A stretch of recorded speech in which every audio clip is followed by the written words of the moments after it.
Greetings and welcome to the Warhammer 40,000 Kill Team video, where today I'm going over the reveal of Dead Silence, but I'm not silent about it at all. But before we get into things, please remember to like and subscribe as well as comment. Let me know what you thought of today's video, if you found it useful and helpful. Remember, I've got a Discord you can check out for free in the episode description below, and a affiliate on games, and a affiliate on Discord.crossfiregames, and a Patreon if you want to give me some more support. But let's get on with today's video. As you can see, I'm in America still. I'm an egg. That's why you didn't get a video at launch.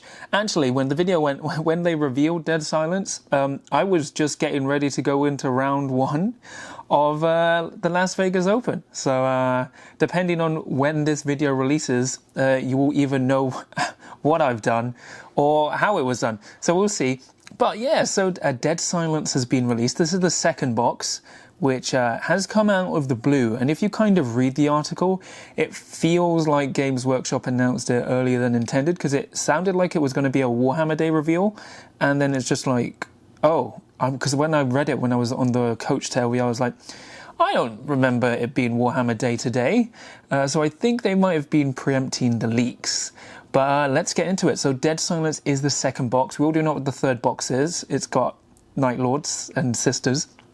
So this is the second box of Season 2 of the third edition of Kill Team. So we've got two brand new Kill Teams. So we've got Tau Stealth Suit Team and the Space Wolf Scouts, but let's go through the Kill Team first. So first we have the Darkstar Team Kill Team for Tau Empire. So these are the brand new stealth suits. So they're the XV26, so the previous ones were XV25. Apparently, speaking to my Tau friends, they're very upset because technically it should be XV35 if it's the stealth designation, because it's supposed to end in 5, but whatever. I love the updated look. They basically look like miniature ghost keels, which is nice. The new head is a lot better, and they look more dynamic instead of being like incredibly blocky. I was worrying, like, well, if they were going to make them a new Kill Team, that you would have the older marks as well as the new, kind of like what you can do in Dawn of War Dark Crusade. But let's go through the specialists first from what we can see. So first you've got the Shazvri, who has a bonding knife and just a burst cannon. So, you know, it probably hits on freeze. That's its kind of thing. Then you've got the Infiltrator, which just has a burst cannon. I believe this is your normal warrior, right? You'll see in a minute. So it looks like a normal warrior. Then you've got the Neutralizer, who definitely doesn't have like a kind of probe on its left arm. That is not what that is, but it's got a fusion rifle, and it's got whatever that fun thing is on its left wrist. Then you've got the Designator, who is your warrior, but with like a marker light and another searchlight. So this is probably going to be like your comms, I would think. And then you've got your Liberator, who looks like your Grenadier. It has a fusion gun as well, and then grenades, so probably fusion grenades. Then you've got your Lodestar, who has a smaller burst cannon, who just has a burst cannon, sorry, and then a transmitter device. Now you also get a new gun drone and a marker drone, which do look bulkier. So my theory for this Kill Team is that everyone's going to be 8 wounds. Obviously, this is actually a 7 operative Kill Team. So when you look at the full pitch of the lineup, you've got 5 operatives and then 2 drones. So I think everyone will be 8 wounds. The leader will be 9. Everyone have a free up save, right? That makes sense. The leader probably is going to be free APL or just 2 APL. I think they're all going to have fly. So they're all going to have the fly special rule, so kind of like Vespid, because this team's going to be horrible in melee. Like, they'll just have fists, which is fine. But I think to offset that, they'll all have fly because, well, they can fly. They're stealth suits. But also, they'll probably have something that the Shade Strain has, so they're probably not visible if you're more than 6 inches away from them. So they kind of have this, like, you have to get close to kind of hurt them, or like even just shoot them, but then they can just go away very quickly. They could even all be free APL, and I wouldn't be shocked if they're all free APL apart from the drones. And then you've got a marker drone and just gun drone. So it is our first 7 operative Kill Team, but it's going to be quite interesting, especially if only the leader hits on 3s and everyone else hits on 4s, because that would kind of balance them out, having 2 fusion rifles, a super grenadier. So that's actually pretty cool there. So I'm very interested to see how this team plays out. And, you know, especially when you look at like the Lodestar, it also looks like it might have like mines it can place because of its enhanced backpack. So it's going to be very interesting to see how this team actually shapes up. But accompanying the stealth suits, we also have Blackfang's Ghostpack, who are basically the replacement for Phobos. If the Darkstar replacement of Pathfinders, these are replacing Phobos Strike Team. So if you weren't aware, when it's Space Wolves, the more veteran you get, their scouts aren't actually brand new people. They're like some of their most experienced warriors. This is also like I don't mind elite kill teams. I actually think elite kill teams are fine. I'm just very bummed we're having 3 elite kill teams, well, technically 4, but 3 Space Marine kill teams in a row, like Death Watch, Space Wolves, and then we're going to have Murder Wing, which is like, ugh. But let's go through the models. So first up, you've got your pack leader, who is one of your optional leaders. So it's just got a knife, probably a power knife by the looks of it, so a power sword, and he looks partly wolfen, so that'll be cool. I mean, everyone's going to be 12 wounds, movement 7, 3 up save, 3 APL. Then you've got your Fang Bearer, who looks like it might be kind of like your scout / comms. It looks like it has a frost dagger, so we'll see how useful that is. Then you've got your Frost Eye, who's basically just your marksman. It's clearly your marksman.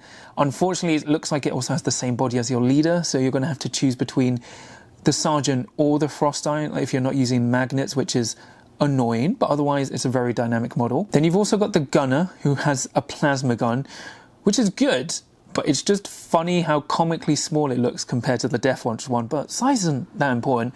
It'll be interesting if the Gunner can also take a melter gun instead. That'd be really cool. Then you've got your Trap Master, who really loves traps. It just loves traps.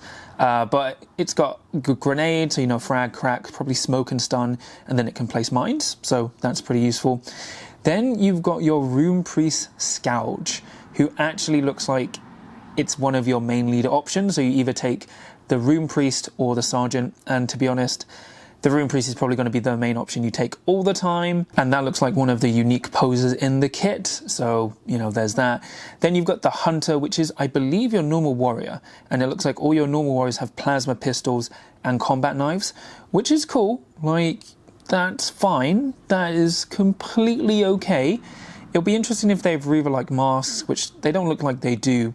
But the only thing is, plasma pistols aren't bad. They would have been more fearsome last edition. They're still good, but I'm not sure where you would take your hunters unless we see the actual rules. And then finally, they get a wolf. They get a dog. It's a nice wolf. It's a good boy. But I know people are going to brutalize that dog, but that's what Kill Team is right now. So going over the full picture, you've got, this is where it's so it's a 6 operative kill team, right? Your 5 scouts and a wolf, right? You know, the annoying thing is you're going to play into Blackfang's Ghostpack. Yeah, first activation, turning point 2, they're going to charge your wolf into you, and then when you kill their wolf, they're going to be like, how could you do this? Why? As they like suicide it into you. But regardless, it looks like a cool kill team. My main downside from it is the fact that this is definitely a 2-box kill team. There are several options that use the same body, so you're going to either have to fix with magnets or buy like a second box of just like 5 Phobos to play around with, and then, you know, you can just modify it with Space Wolf bits. It does look like a cool kill team, but I'm most interested to see how the cycle works. That's probably going to be where, you know, the most useful most use comes out of the kill team, because, you know, like Rune Priests have a lot of elemental powers, so probably have debuff powers as well as damage powers. So that'll be very interesting to see how it plays out, and whether how it will clash with the leader. Maybe to kind of like offset the leader, they may do like what the Death Watch one does, where it will either give you a ploy discount or stuff like extra equipment. Hopefully the Gunner can take more than just a plasma gun. It's not bad, but I would like it to take a melter, but it doesn't look like it can. But it's a very interesting kill team.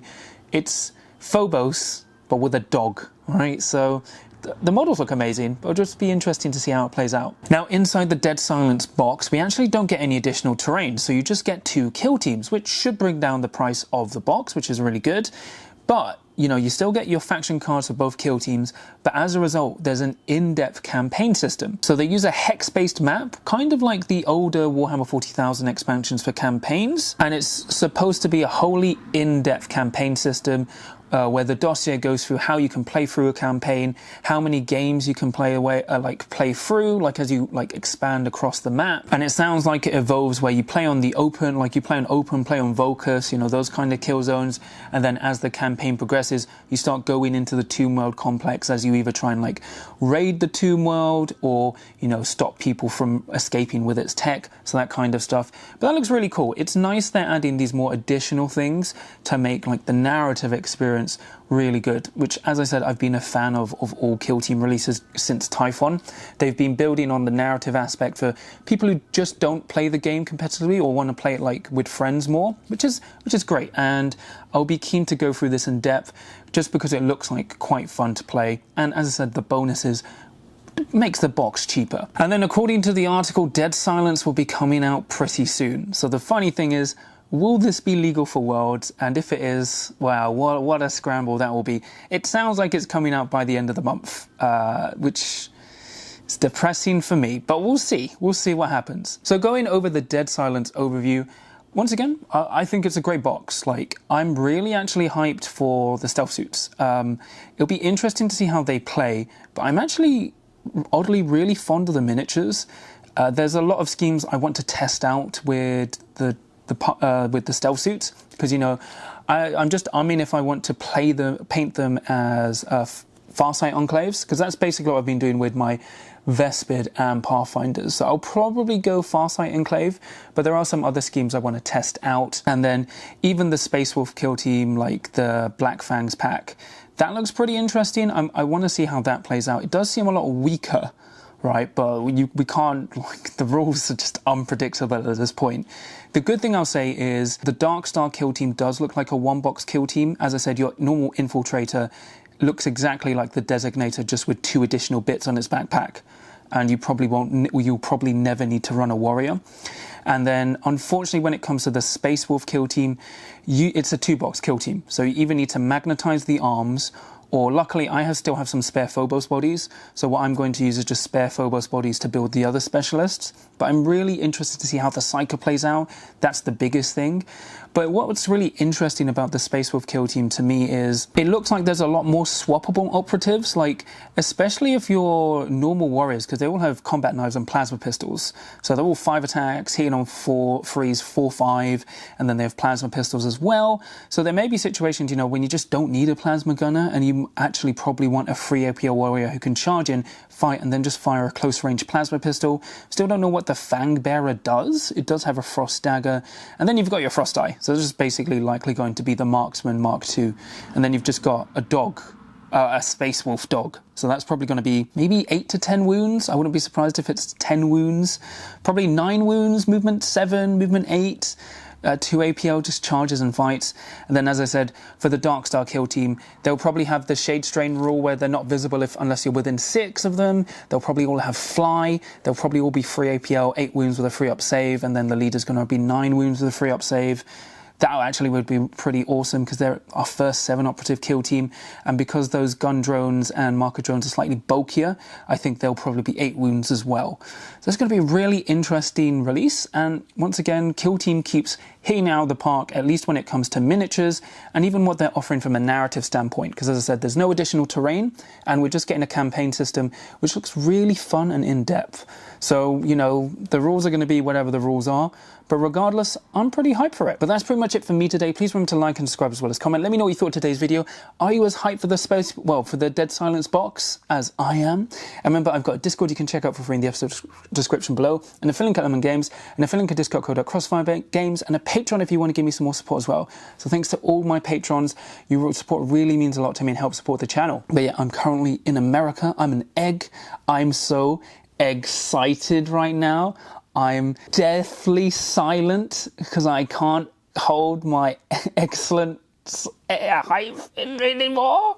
But it's really cool. I am depressed about how quick this is coming out. And the only question is, this looks like a 3-box season, but will we get a 4th box? But they're going quite fast with the releases. We had this last year. I hope they were going to space it out a bit more. but it is what it is. At least they're two very cool kill teams, and are, at least for me, look like really interesting painting and hobby opportunities for me. Because like for the Space Wolves, I'm probably going to paint them like the 13th company, because I just prefer grey looking Space Wolves, or I'll try and find a different company I can paint them like a different chapter, because I'm not a fan of the baby blue. So I may do some more heavily weathered Space Wolves, but I'm really hyped from that point of view and the campaign system. But remember, no matter what happens when you're dead silent, there's always a chance to win in Kill Team, as long as you can roll a crit.